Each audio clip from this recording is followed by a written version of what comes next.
You've just joined the Create Harmony podcast. Welcome. In this place, we spend time talking about everyday joys and all of the abundant blessings that sometimes get overlooked. We set our rhythms with the rhythms of nature, and we try to celebrate the changes that each season brings. And we really like to use our imagination as a way of listening to God and try to tune our senses to the magical presence of the Holy Spirit. You can find your place here, and while you're doing that, we hope you also find some peace. So I'm your host, Sally Burlington, and this is episode 83. I said earlier in the introduction, I said that we set our rhythms by the rhythms of nature, and we celebrate the changes in each season, the changes each season brings. So this season is summer. We've been talking about all sorts of different aspects of summer over the last few weeks. And during summer, we enjoy some of the longest days of light in the whole year. These are the days that are the very longest. And I love light days. I like these days when the day light is longer, better than dark ones. I'm really being intentional and trying to do a better job of celebrating the dark months of the year and finding ways to make the dark months of the year just as fabulous as long light days. But in general, I'm happier in the lighter months. I guess I have a little touch of seasonal affective disorder. But there are lots of positive health benefits of sunlight. You know, you get vitamin D, you have better sleep, boosted immune system, all sorts of different things that come from having more sunlight in your day. So we even have a time of the year where we try to save the light. It's called daylight savings. Everybody knows. I mean, as much as we hate moving that 1 hour back and forth, we do have a time that we're trying to hold on to the light, try to save it, as if that is really even possible.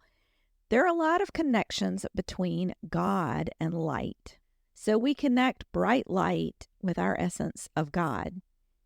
So when I sat down to think about today's content, and I was thinking through the benefits of light, I was reminded of a local nonprofit we have in our area. And this nonprofit supports families that are struggling, and they do mentoring and help with marginalized communities. But their motto is set sail towards the light. And I loved this image. I love the idea of setting sail towards the light. What I like about it is that you aren't consumed with the outcome, but you're focused on the direction that you're heading. And I thought that was really inspiring. And it got me thinking, where can I set sail towards the light in my own life? Where can I adjust my trajectory to point towards goodness and blessings?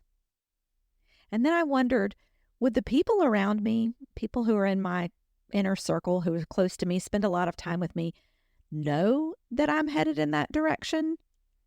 Are my choices aligned with this concept?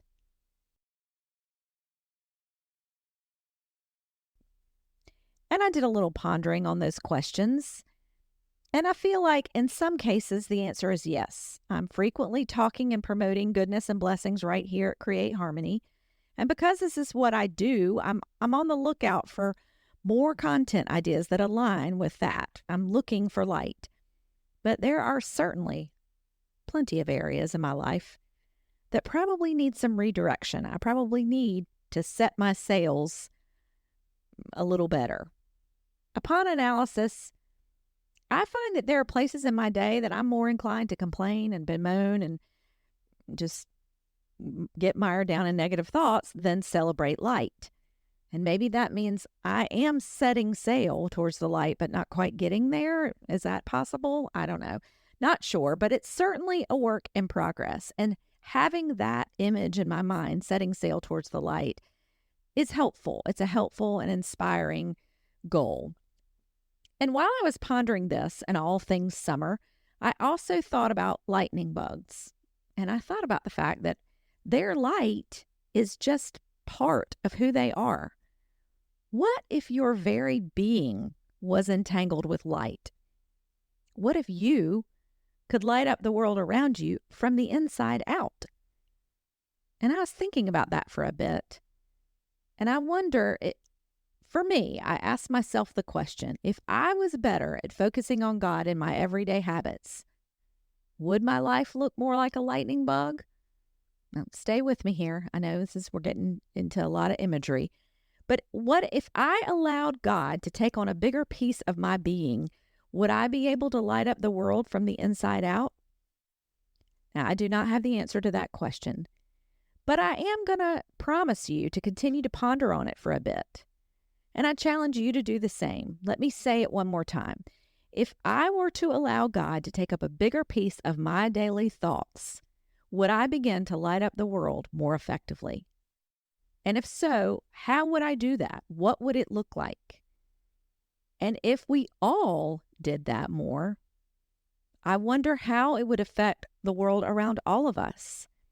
Maybe you want to ponder on that one for your own life. How can you set sail towards the light for you? So I'll leave you with those questions to think about during these long days of light summer. And for our closing today, I'm going to remind us of a quote from Amanda Gorman, and it goes like this: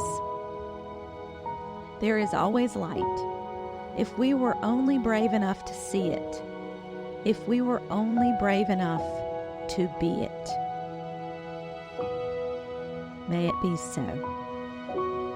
So friends, thank you for joining us today as we discuss light and lightning bugs, and I hope you go forth into the rest of your day ready to set sail towards the light in your world, and good luck becoming lightning bugs in your immediate environment, lighting up the world around you. I hope that goes great for you. And we'll be back next week with some more discussions on peace and joy. Hope you'll be back then too. And until next time, peace